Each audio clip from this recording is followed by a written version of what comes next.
ધોરણ 8 વિષય ગણિત ચેપ્ટર નંબર 13 સમપ્રમાણ અને વ્યસ્ત પ્રમાણ।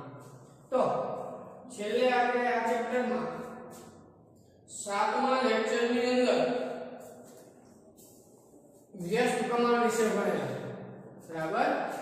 તો આજે આપણે 8મા લેક્ચરમાં આગળ સ્વાધ્યાય 13.2 જોઈશું બરાબર। તો જો સ્વાધ્યાય 13.2 માં પ્રશ્ન નંબર 1 માં શું કીધેલું છે આપણને?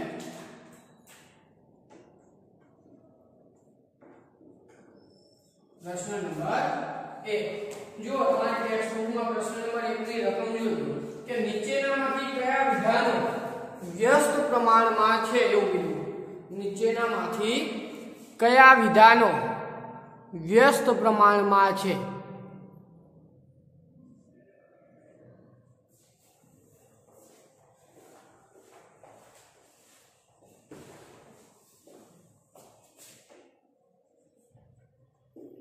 નીચેનામાંથી કયા વિધાનો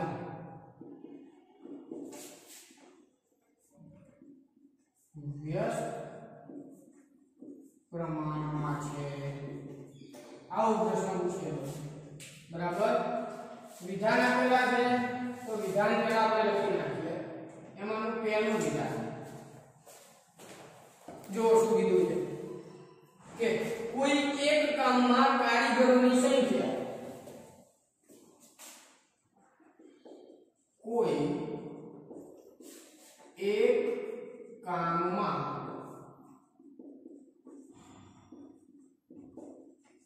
કારીગરોની સંખ્યા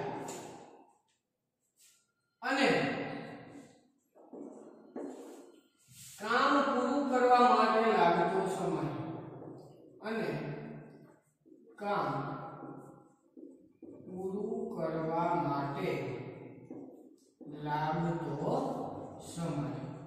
પહેલા તો આપણે બધા વિધાનો લખી નાખીએ બરાબર। બીજું વિધાન યાત્રા કરવા માટેનો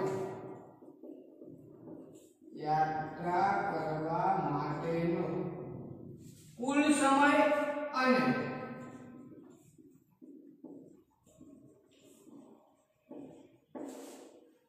અચળ ઝડપથી કાપેલું અંતર।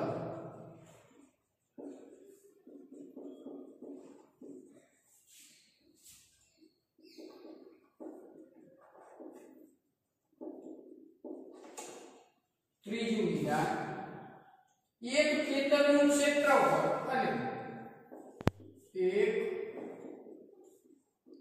ખેતરનું ક્ષેત્રફળ અને તેમાંથી લીધેલ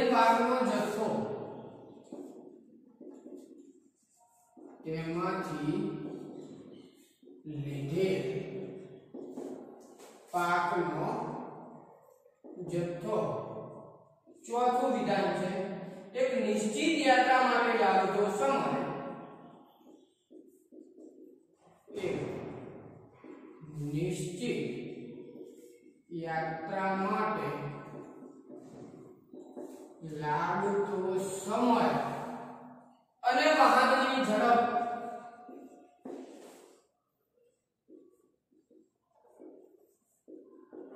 અને છેલ્લું વિધાન એટલે પાંચમું વિધાન પહેલા પ્રશ્નનું કોઈ એક દેશની કુલ જનસંખ્યા કોઈ એક દેશની કુલ જનસંખ્યા અને વ્યક્તિ દીઠ જમીનનું ક્ષેત્રફળ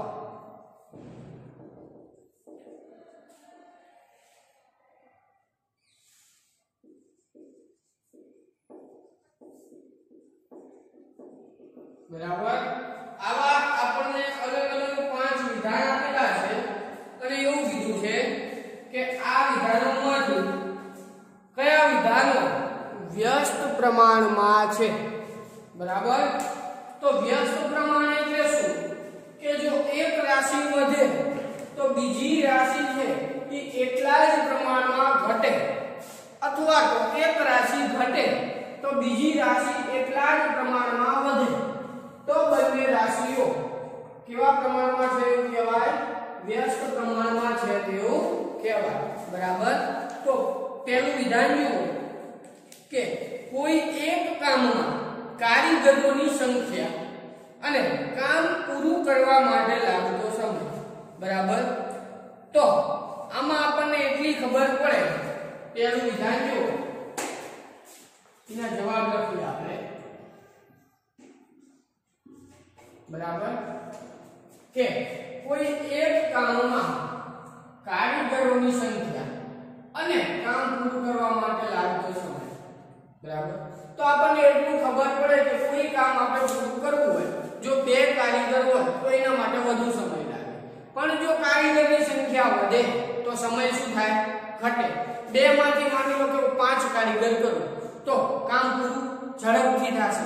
બરાબર. ઓછા સમયમાં થશે. એટલે કે કારીગર વધે તો કામ પૂરું કરવા માટે સમય ઘટે. બરાબર. એટલે એક રાશિ વધે છે અને બીજી રાશિ ઘટે છે. માટે એ કેવા પ્રમાણમાં છે? વ્યસ્ત પ્રમાણમાં છે. તો કે પહેલું છે વ્યસ્ત પ્રમાણમાં છે. પહેલું વિધાન.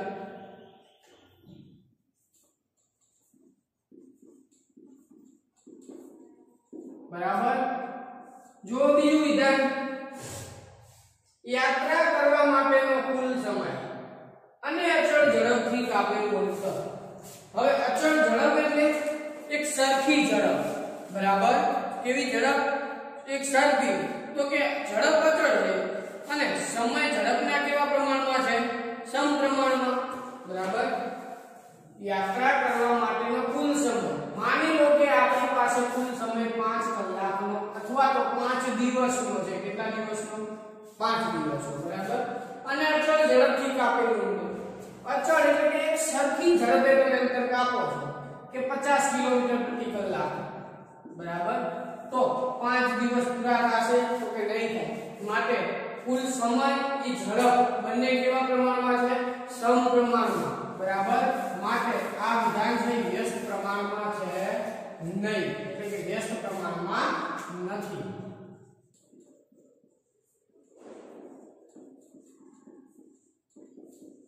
બરાબર.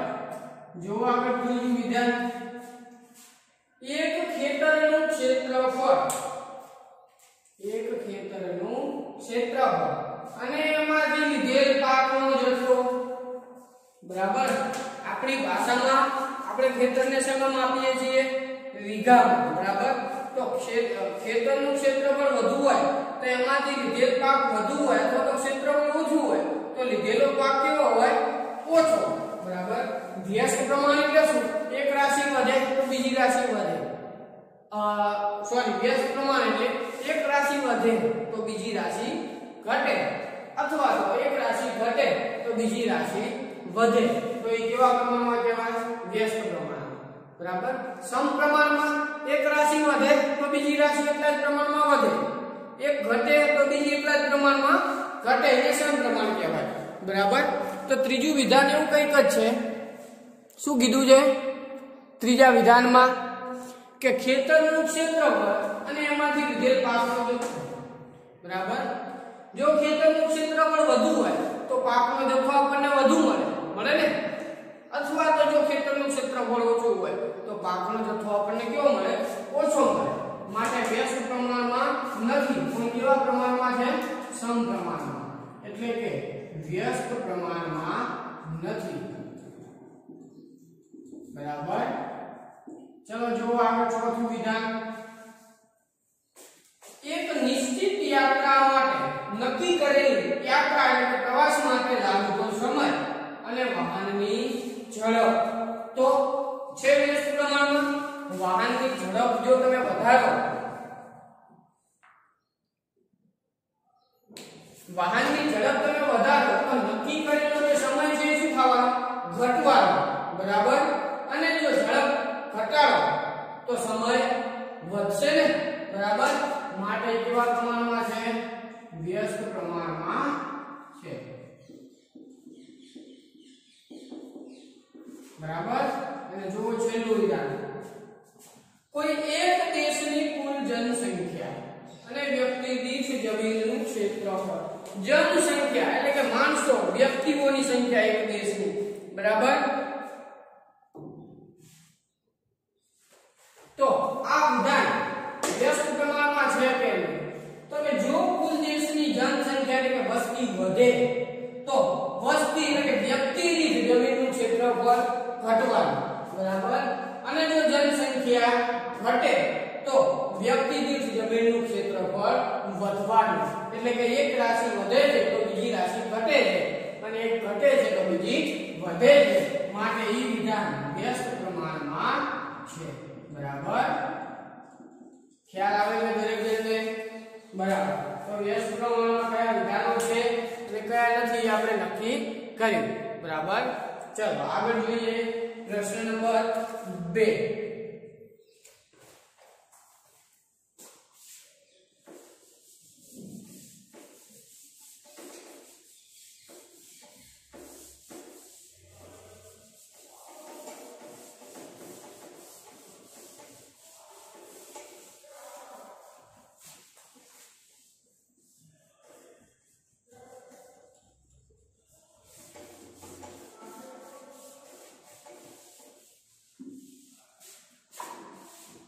चलो जो प्रश्न नंबर बीजो इन्हें रकम रखिए आपने ये बोर्ड पर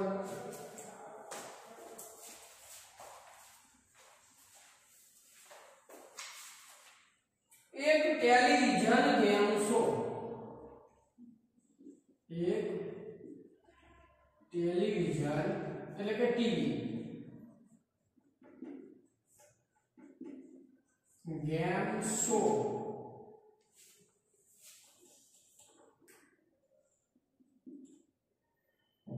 માં પુરસ્કારની રકમ પુરસ્કાર એટલે કે ઇનામ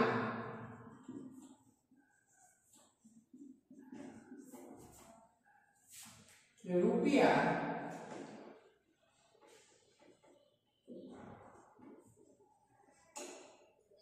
લાખ બરાબર દરેક વિજેતાને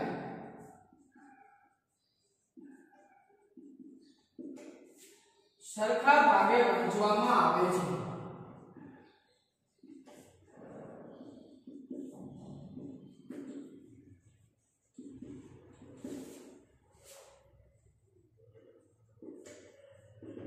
બરાબર નીચે દર્શાવેલા કોષ્ટકને પૂર્ણ કરો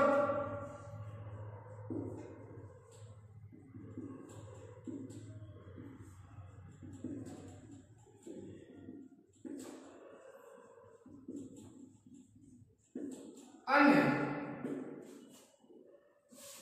જણાવો કે કોઈ એક વ્યક્તિગત જણાવો કે કોઈ એક વ્યક્તિગત વિજેતાને મળેલી પુરસ્કારની રકમ વિજેતાને મળેલી પુરસ્કારની રકમ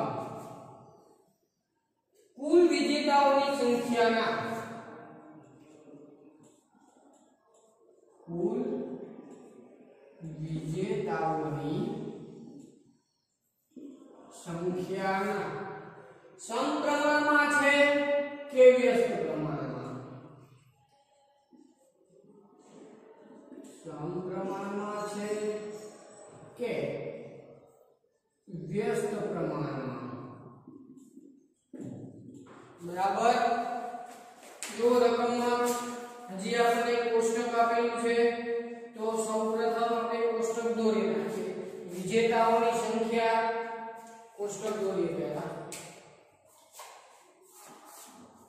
અહીંયા રકમમાં જ આપેલું છે આપણને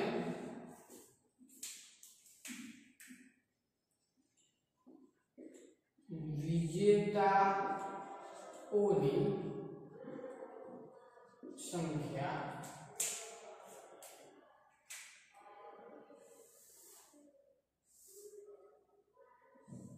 અને પ્રત્યેક વિજેતાને મળેલ પુરસ્કાર प्रत्येक विजेताने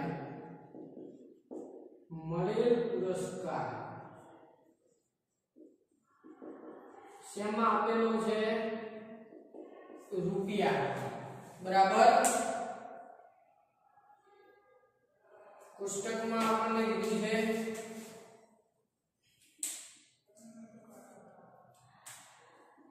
પહેલો વિજેતા બીજો 4 5 8 10 20 4 5 8 10 અને 20 બરાબર પહેલા વિજેતાને 1 લાખ રકમમાં આપ્યું છે એ જ લખ્યું છે આપણે બીજા વિજેતાને 50000 બરાબર આવું આપણને રકમમાં આપેલું છે બરાબર જો ફરીથી રકમ ફરીથી એકવાર જોઈ લો કે એક ટેલિવિઝન ગેમ શોમાં પુરસ્કારની રકમ પુરસ્કાર એટલે કે ઇનામ બરાબર ની રકમ ₹1 લાખ દરેક વિજેતાને સરખા ભાગે વહેંચવામાં આવે છે ₹1 લાખ જે જીતેલા વ્યક્તિઓ છે એને સરખા ભાગે વહેંચવામાં આવે છે નીચે દર્શાવેલા કોષ્ટકને પૂર્ણ કરો અને જણાવો કે કોઈ એક વ્યક્તિગત વિજેતાને મળેલી ઇનામ એટલે કે પુરસ્કારની રકમ કુલ વિજેતાની સંખ્યાના સમપ્રમાણમાં છે કે વ્યસ્ત પ્રમાણમાં બરાબર તો એ આપણે નક્કી કરવું હોય તો આપણને જેમ વિજેતાની સંખ્યા વધે તેમ દરેકને મળતા પુરસ્કારની રકમ ઘટે તો કે લખીએ અહીં આપણે અહીં જણાય છે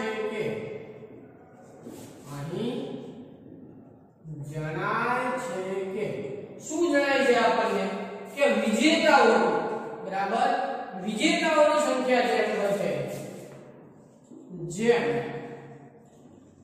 વિજેતાઓની જીતેલા વ્યક્તિઓની સંખ્યા વધે તેમ પુરસ્કારની રકમ ઘટે છે પુરસ્કાર એટલે કે ઇનામ પુરસ્કારની રકમ ઘટે છે માટે કેવા પ્રમાણમાં છે તો કે અહીં આ વિગત વ્યસ્ત પ્રમાણમાં છે માટે અહીં આ વિગત કેવા પ્રમાણમાં છે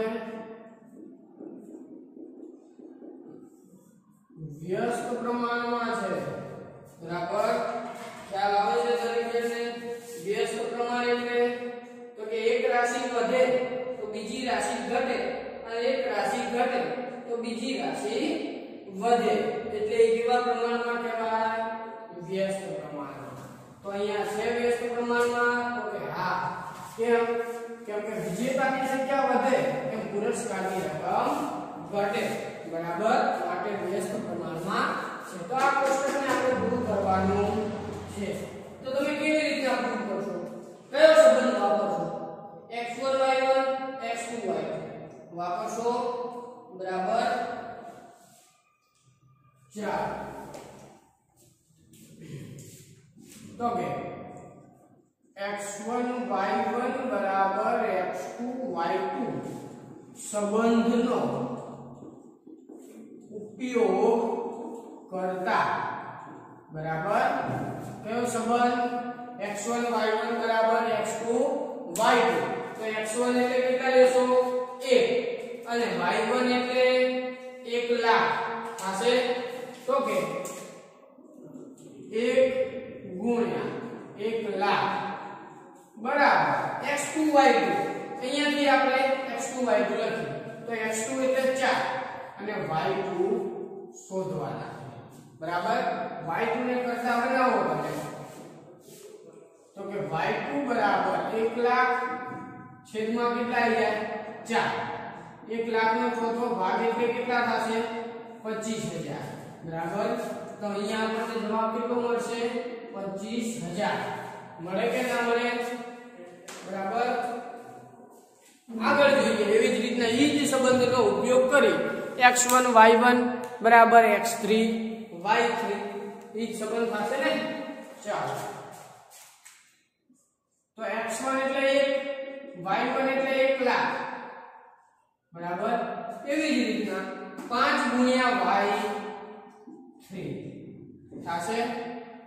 y3 ને કરતા બનાવો તો કે 1 લાખ એનો 5મો ભાગ એટલે કેટલા થઈ જાય 20000 થશે. તો આગળ તમને હવે આ કોષ્ટક પૂરું કરતા આવડે કે ના આવડે બરાબર. ચલો હજી આગળ ગણાવીએ. x1 y1 1 ગુણ્યા 1 લાખ અને આગળ આવશે x4 y4 x4 એટલે 8 અને y4 શોધવાના.